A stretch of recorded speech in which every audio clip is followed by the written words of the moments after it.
So one of the most common questions that I get is, how much should I negotiate, for my salary, right? So we'll ask new grads, we'll ask PTs that are 2 to 3 years out of school, how much you want to make. And we get ranges, anywhere from, I'd usually say from, about 70,000 on the low end, to over $100,000 for new grads and for PTs that are a couple years out. And it's one of my favorite questions to answer, because it really depends for that physical therapist, like where they are in their lives, right? And I think as an owner, as a business owner, in owning Concierge, I always look at everything through a business lens, right? And my answer is seldom, no, you can't make X. It's what sort of value are you going to bring in order for me to be able to pay you Y? So I really think it's important that, any new grad looking at this or watching this podcast, I truly think that you should ask, you should look on, online and see what the going rates are in your demographic, in your districts. I know here that starting salaries are right around $80,000 a year.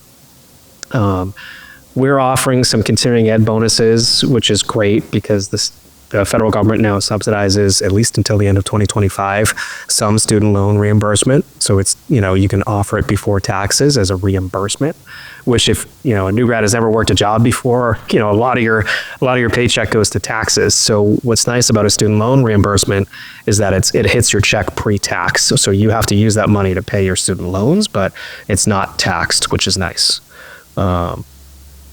So that's one aside. That's something that I think, separates us, but I think a lot of companies are doing now is offering a student loan reimbursement with tax benefits to it.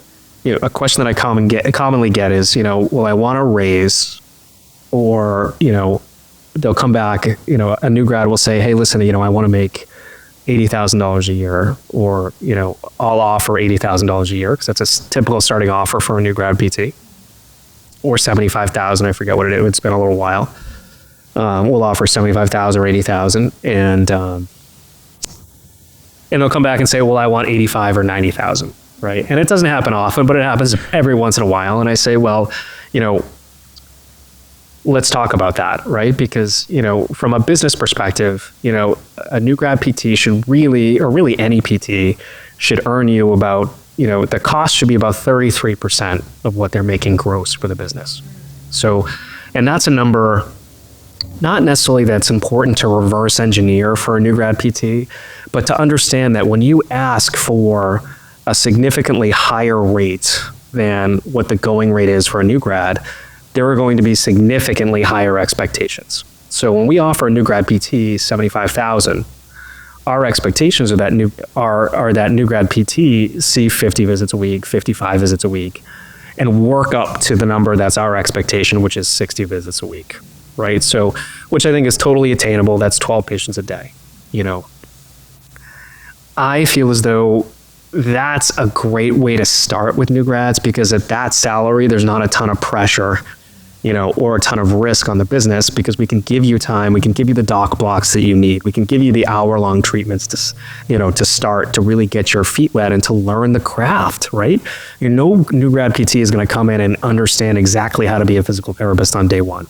I don't care how great your residencies were, your co-ops, your internships. Like, you have to hit the ground running and see different bodies, right? And really, what I am as a physical therapist, I'm a good physical therapist because I'm an accumulation of all my experience and my continuing education, right? So it's those two things, right? So as a new grad PT, you have neither, right? So the value that you offer the marketplace just isn't there yet. And it's not your fault as a new grad. It's just the fact that you haven't had the time yet or the opportunity to upskill your value, right? That gets me off to another tangent, which is specialties. So specialties are tremendous. And I personally am board certified in orthopedics, and I believe in specialties. The tough thing about specialties is it doesn't necessarily mean that you're going to get paid more in the marketplace, right? So it means that you're great, but in an insurance-based practice, you're going to get paid what you get paid no matter what your specialty is. Your patients often don't understand the letter soup, I call it, or the alphabet soup at the end of your name. They just care that you can fix their problem and that you're a good person and you're likable and you can connect with them. So my advice to new grads around specialties is research the different specialties. There's a ton of different, I think there's 9 or 10 different specialties. For the sake of this podcast, I'm not going to go into all of them, but some of the ones that we hire, some of the specialists that we've hired here are pediatric specialty PTs. We've hired neuro specialists, so NCS. We've hired OCS PTs. And then you can start to go into different realms like residency and fellowship, and we can talk about that, on a different podcast. That's a little bit more advanced and comes with manual training. And I think that's an excellent path to go down as well once a PT is ready for that path. So to dial it back, I think that, a starting salary of 75 to 80 grand is a great place to start for a new grad PT. And I think it's a win-win for both sides at that rate, because it allows you to move into the craft without a ton of pressure. When you move into a craft at $85,000 or $90,000 in an outpatient PT setting in Massachusetts, there's going to be an immediate expectation that not necessarily that you're double booking, but that you're really going to ramp up to that 60 visits a week quickly. And if you're ready for that as a new grad, that's awesome. I just question whether or not you have the tools, the resources, and the I don't knows figured out in order to get there, right? As it's a sharp learning curve when you first graduate. So what we do to help support our new grads is we've really created a checklist as to, their meetings with their mentor, their meetings with different, their clinic director to make sure that they're hitting, not only our core value check marks, but they're hitting, that they're hitting the teamwork, the positive attitude, the customer service, and the excellence piece. But that they're slowly ramping up. They have a clear understanding of what KPIs we look for, and KPIs are key performance indicators, so that we can adequately measure their success, in the first 90 days, the first 6 months, and the first year. That's really important.